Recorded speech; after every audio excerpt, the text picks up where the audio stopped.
Hello, I'm just doing a little on-site report so I just get the details fresh in my memory of what was just said. I just turned up to Chilmark with my Mavic 1 drone and I was going to take a bit of footage flying around there. Didn't know if there was going to be anybody there or not, but it's Monday, time's about 4:30 now. Probably got there about 3:30. Anyway, sorry, dog hair. You get that a lot with a Malamute. Sorry. Anyway, I saw the gates were open, so I went in and asked to speak to one of the bosses, and somebody went in to go and get somebody and explained that I wanted to ask whether or not I could have permission to come in and film the changes that had been made to the bunker. And he said, yeah, okay. And he went in, and I heard the guy around the corner. Nice guy. He said, yeah, tell him to off. Yeah. I think was pretty much what he had to say. So, yeah, charming. Then he comes around the corner, and this guy is like gritting his teeth, like, and I said, I just wondered if there was any chance we could come and film, the changes you've made to the bunker. And he said, nah. And I said, well, we're just interested in it from a historical point of view, when people make changes to something, like a Cold War bunker, what it ends up like. Just wondered if that would be okay, and he was like, nah. And he was like that. So I tried, I gave him a number of good reasons, and he said, no. And I was like, okay, well, I said, well, I'm going to go and fly my drone over there then for a bit. I won't come close, I'll just, just do a once around, and I'll be on my way. And so I left the premises, went round the corner. I was on a private road, well, not a private road, a public land, public road. So I just sat up, took the drone up, and I saw somebody in a high-vis coming. I didn't see him actually. He just turned up, and I said, hang on a minute, I'll just land the drone and have a chat with you, because I'd only just got airborne and this guy suddenly he's wanted to have a chat with me, and I'm like, mate, I'm flying, can you hang on a sec? So I got to say, this guy was nice. He's a nice guy, very nice, very chatty, and nothing, no heated voices, no raised tempers, nothing. Great. And I just said to him, I said, I wish we could meet more people like you, because you're a nice guy, But he had a number of things to say, which I took issue with. He said that I didn't have the right to fly over their land, and I said, well, that would not be correct, unless you've got airspace, which is controlled, and I can fly where I want to. And he said, no, you don't have the right. Ever since Heathrow, they've clamped down, the rules have become tighter now, and you can't just fly over people's land. And it's like, it's amazing how people interpret these laws in ways that help themselves, but aren't in any way, shape or form correct to the letter of the law, and it's amazing, but okay, fair enough. He doesn't understand the law. I think I understand it a bit better than him, because I do have a commercial drone pilot's license and I'm a private pilot. So I did say this to him. I said, I am those things, and I said, I think I understand the law quite well. And I said, the only interpretation that was there then and is still now is 150 feet distant from persons, buildings or animals. Okay? Now, I said, I'm not intending flying within 150 feet of persons, building or animals. And then he pointed out some cows. But these cows had only come over, whilst we'd been chatting for about half an hour. These cows had come over to see what we were doing, right? They weren't there when I took off. They were at the other end of the field. So now, he'd attracted them. But anyway, the drone was down by that point, so I wasn't actually causing an issue. The drone had been down for a long time. But he said, well, what about these? I said, well, they weren't there. And he said, yeah, but you can't, 150 feet is to the edge of the fence line. I said, yes, and I'm 150 feet away from the end of the fence line. And he's like, no, that's much further. And I went, no, it's not. And I said, look, I know 150 feet. Oh, God. Hang on, I'm just going to wait for a lorry to come through, even though it's my right of way. So, I've got priority over vehicles coming in here. It's my right of way. It's my right of way.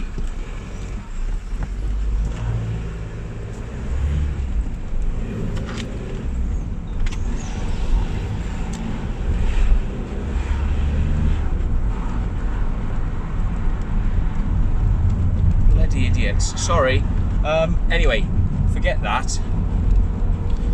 So the bottom line is then that this guy was being, you know, defensive over his property and premises, and he identified himself to me as somebody who is in charge of business to do with EHD, which is the storage facilities at Chilmark, and also now has this new facility, which is the Chilmark Regional Seats of Government bunker, and he says that's him, you know, that's his thing.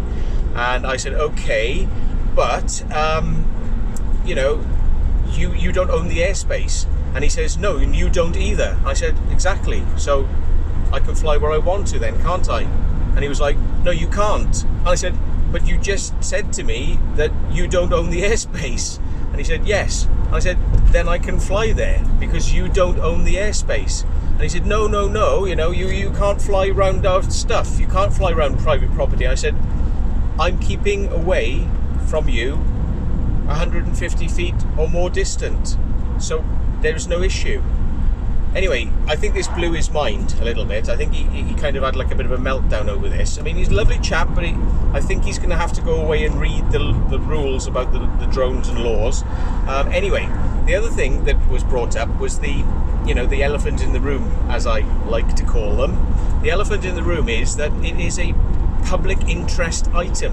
They have purchased or rent a public interest item, like a castle. I said, you know, imagine if you went and bought a castle, yeah, and then people say, well, can I come and see the castle? And you're going to go, no, it's my private property, I don't have to, which is pretty much what he said. He said, well, you know, if we own it, we don't have to give you permission. I said, I know you don't have to. I'm asking, you're telling me no. I understand. I totally understand you're saying no, but what I'm saying to you is, by saying no, you increase people's curiosity and interest. And they wonder, what have you got in there that you don't want people seeing? You see? So the best way to stop people becoming interested is to show them there's nothing there worth seeing. It's just a basic sort of human thing. And he said, no, we see it differently, he said. Now, he made a very good point, and he told me some things I didn't know, okay? He made a very good point here, which was that sometimes putting these bunkers and things on the internet, it's going to pique people's interest in something they didn't know existed in the first place. So the fact is that if you didn't know there was a castle there, or if you didn't know there was a bunker there, you know, then you may never have gone there, you know. But that shit happens, you know. Shit happens.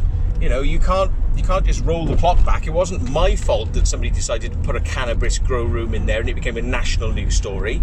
Yeah, I mean, that's not my fault, is it? Yeah, it's not my fault that the government decided to build a bunker there with public money. Yeah, and then everyone becomes interested in Cold War bunkers and starts doing urbexing. That's not my fault, is it? Yeah, my fault is that I am actually just publicising something that, you know, a lot of people wanted to look at. So now he's got a hot potato in his hands because, yes, the cannabis grow room became a national news story. The Cold War bunker is very interesting to people. So they've rented and are maintaining and are in charge of a hot potato. So because they're interested in this stuff and using it for storage, they're going to have people like me turning up. It's just makes sense, doesn't it, that we're going to start coming along and wanting to have a look. Yeah, and of course, you know, they're going to say they don't want these people there and they don't want the publicity, and I'm going to say, well, we do want to see what's there. You know, that is our interest. And as I said to him, I said this was paid for with public money, yeah, and it's a relic of the Cold War era. And I said, you're lucky it doesn't have listed building status. And he said, it's not old enough. Listed building is nothing to do with age, it's to do with exclusivity and historical importance. You know, you could build a building 2 years ago you know, and if it was put as a listed, yeah, because it was important, because it had something to do with, you know, a nuclear bomb aversion that nearly destroyed London, it would be forever known as a historically important building. It could have been built 2 years ago, and you could put a listed building status on it that it must never be destroyed because it's such an important part of our history. Yeah. So I said, you're lucky nobody put that on there, because it's allowing you now to go inside and gut out the inside of the bunker. And I'm interested in knowing what you're doing in there. Yes, what are you doing to that formerly an RGHQ bunker? I said, that's why I want to know. And I said, you think that people's interest is going to go away? It's not going to go away until finally, at the end of your works, when you've completed everything you've done, you allow a camera to go around, whether it's yours or mine. I said, it doesn't have to be me, but I would, for your benefit, I would make it your camera or mine. Yeah, there has to be a camera that goes from end to end showing what's been done, because you have taken a very, very well-known public interest item and you have modified it. Okay? So people would like to know how it has been modified and in what way. And you can say, well, that's private, I don't have to tell you. You don't have to, no. But as he pointed out to me, no, you don't have to. You don't have to tell us anything. You don't have to give us permission to go in. But somebody is going to try getting in there, aren't they? And he admitted to me that people had been trying to break in there, right? Somebody had tried to break in on the weekend, right? Okay. And I'd said to him, that's nothing to do with me. You know, it's like this is a place of works now. You know, this is like, you know, somebody's business. You know, beforehand it was an abandoned bloody bunker.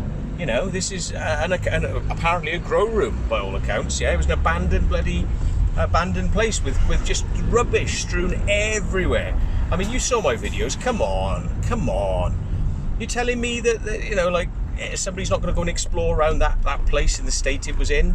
Yeah, it didn't look like it was being well kept. It was a bloody mess, and there was no power on, and there was nothing going on, you know, as far as we could detect. So, I mean, like, yeah, it's something to be explored.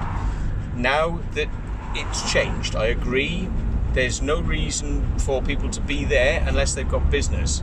Yeah, but some enthusiasts are going to take an interest. They will still in finding out what's going on in there. Yeah, they'll want to find out whether or not they've modified it. You know, how the modifications were done, how it now looks, how it's now planned. Did they knock the floors into one? Have they got 2 floors, 3 floors, no floors? What they want to know what's been done. We're curious. Yeah, I'm curious. Everyone's curious. So in that environment, I did say to him to stop people trying to come in and boring you with these continual, you know, requests to gain access. Just go round with a camera, mate, yeah, and don't just take a couple of photos, like here's your 5 photos of, you know, of one room, yeah. Do it properly and video from end to end so people can see what is there, yeah, and then you will stop people's interest. And he said, well, we don't want to do that though, because you know, we think it'll just pique people's interest. And I said, well, okay, you have your idea of what it's going to do, and I have my idea of what it's going to do. But ultimately, when people know you've been modifying it, they'll want to know what's being done. So ultimately, yeah. So maybe they're doing things without planning permission. I don't know. Maybe they're doing things without permission. Maybe there is a listed building status on that. You know, maybe they're doing things they don't want people to see, and that's why they don't want me in there. Yeah, and that's the problem, isn't it? Yeah, because when you hide things, people become more interested. Yeah, instead of just opening the doors and going nothing to hide. Yeah, then people become more interested. So there you go. Anyway, he walked away, and he was becoming more, he was like shutting down, because I was giving him what I believe were valid arguments to say, you know, you can fly a drone over it. It's not illegal. And everything we've done so far in talking about it is acceptable because it's a historic place. I mean, you know, you just drew the short straw because you happen to have a Cold War bunker that was in a good condition.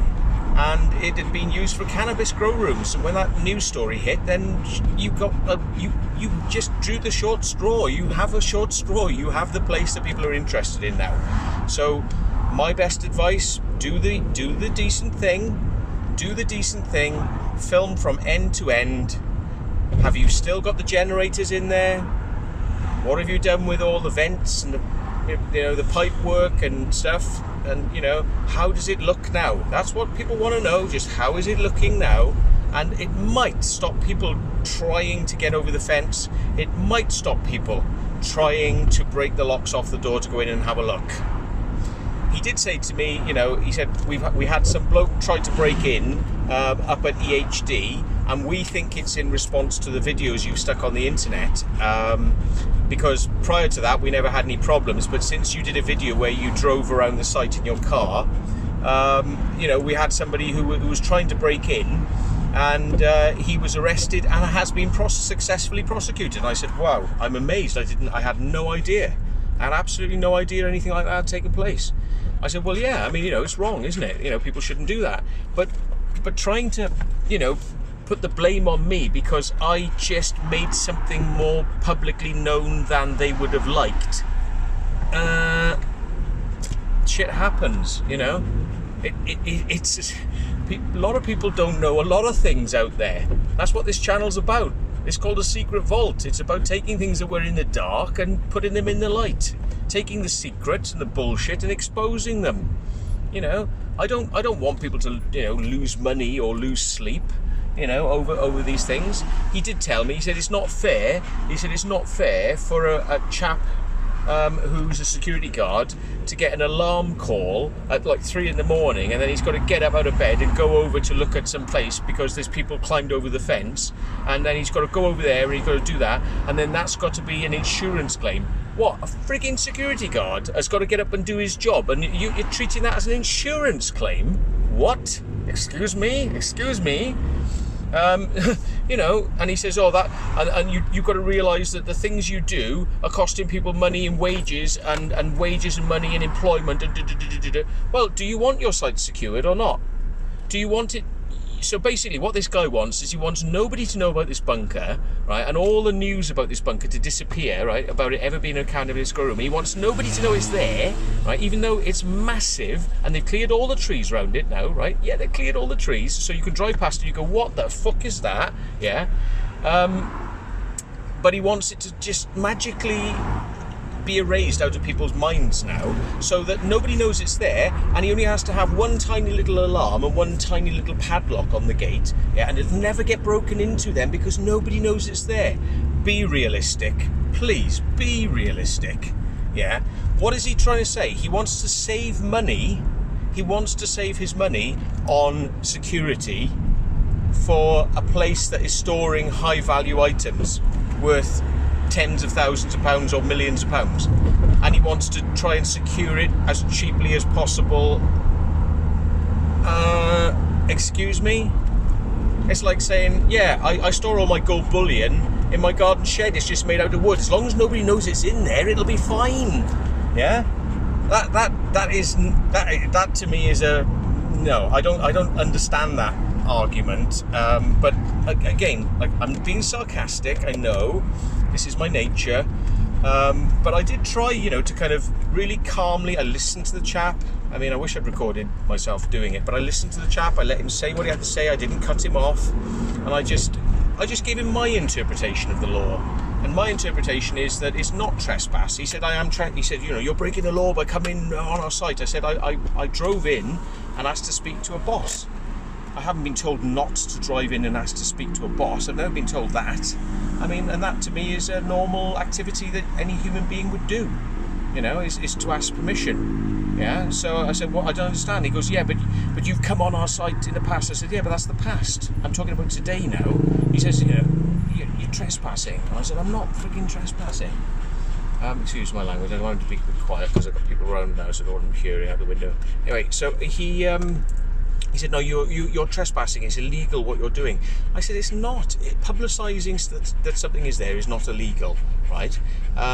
What happens with the way people try to get in and break in, that might be illegal, but me publicising the base is not illegal, and me coming to ask you, can I have permission to go in, is not illegal, and me flying my drone over it's not illegal. And he said, well, yeah, but it is, and I can call the police, and they told me to call them. I said, you call them, but they're going to say, what's he done that's wrong? There's nothing that I've done here now that is criminal. Yeah, I mean, if something is very easy to be reached by a hole in the fence or an open crack that you can squeeze through, yeah, then it's considered open. And basically everything we've done in your places have been open. So if you don't know how to secure your places, then we are going to take advantage of that because of our curiosity. I mean, you say that it's illegal. Well, I suggest you go and speak to the police. And he's like, well, I've got the number of the local constable. I said, I don't have a problem with you reporting this. I said, I've got a drone footage of the police pulling up behind my car here, right where we're standing now. Right, and I say, look, police car in the footage, right? And a police car pulls up behind me, and I land the drone. He comes out, he has a nice chat with me about drone flying and what drone I've got and what am I doing. And he was really cheerful. He just said, but you're not allowed in there now, don't you? And I said, yes, absolutely. He said, that's fine. That's all he said. This guy's interpretation of the law, right, is very unicentric. Like, it's just one person. He's thinking about himself, his business interests, and he thinks that the law, is moulding itself to his benefit, to only his benefit. And I really think that he needs to kind of realise that this is the real world. This is not his, like, I can hide my little bunker in the countryside and everyone should stay away so I don't have to spend any money, right? That is not realistic, especially with the type of bunker you've got now. Yeah, you've got a very highly profiled bunker, okay? And people have taken an interest, and in this circumstance and scenario, my advice would be, show people you've got nothing to hide, and everyone will draw a line under it. Done, yeah? But if you take a couple of photos showing you've made a few changes in there, and those photos are not comprehensive from end to end, or if you do a video, and the video just pans around one room, you are going to get people more interested, right? Just do it the right way, do it from end to end. God, this is why people, take an interest. If you don't show it properly, people want to know. So, I'd be more than happy to come and do it for him. I'd be more than happy. It's going to take him like half an hour of his time, I don't even have to stop him doing work. It's like, give me a hard hat, I'll walk from end to end, job done, bang, It'll be done with a steady cam. I'll hand you over the footage so you can even use it for yourself for promotional purposes in the future if you want to. I don't know. I'll edit you a promotional video for your company, free of charge, saying, store your wines at blah, blah, blah, blah, blah. Look at the temperature controlled environment is naturally 12 degrees underground throughout the year. It's energy saving and environmentally friendly because we don't have to use air conditioners because we have a natural underground bunker. Yeah, right. Let me do your video for you. Obviously, I won't have a voiceover like that. Work with me, work with us, talk to us. But if you close the door on us, people get a bit antsy then, don't they? And they, a lot of people want to know what you're hiding. So my advice, do it the right way, get the footage out there, and stop being all like, we can call the police. No, you can't. No, you can't. I'd really like to see you try. I've met them many times. I've met the police up there at night. I've met the police there in the day. Several times, I mean, have I been arrested? Nope. Have I broken any laws? Nope. I know just on the right side of the line where the line is drawn, and I'm not being funny, but this guy needs to kind of up his game, I think, if he wants to sort of, keep the people from the urbex world and the historical world, keep them happy. He did say to me, if anybody from a historical society wants to contact us and wants to have a look, we would be happy to let them come and have a look around inside the bunker. Yeah, fine. I'm a member of Subterranean Britannica. So can I officially come around your bunker and have a look? And I would take some photos and measurements, and I will take everything, all the data, and I will supply it to my historical society, Subterranean Britannica. They might even put it in their magazine. But I will probably want to publicise my own video, just like the members of Subterranean Britannica do. So, from a historical point of view, for the record, can we do this, please? Or don't. Or don't. Just don't. Let's not do that thing. Let's not do that thing. Then you can just keep doing the other thing, which is obviously what you're having a problem banging your head against a wall about. So bang that wall. Douche, douche, bang your head against that wall. Douche, douche, douche, douche. And thanks very much for watching.